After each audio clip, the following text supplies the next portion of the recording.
Hello, I'm Matteo, the Chief Mobile Opinionist here at Tech Travel Geeks, and this is a video in which I'll show you how to switch the Samsung Galaxy Z or Z Flip 6 off.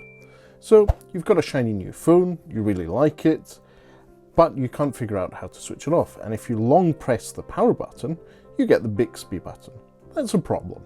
So the easy way to switch your Samsung Galaxy Z Flip 6 off is to pull down the notification shade, pull down again, and then at the top there you have an on-off button, and you can easily turn your phone off, restart it, or make emergency calls. So that's the easy way to do it. I'll just show you again.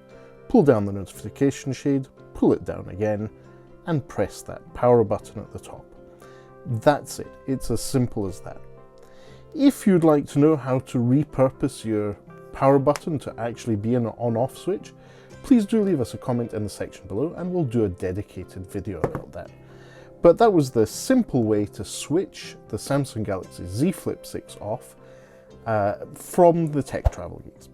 As usual, if you've made it this far into the video, thank you for watching this far. And if you don't already, please do subscribe to the Tech Travel Geeks here on YouTube. We cover consumer electronics, gadgets, accessories, and pretty much anything else we think makes the travel experience better. We already have some videos about the Samsung Galaxy Z Flip 6 on the Tech Travel Geeks YouTube channel. Check those out if you haven't already.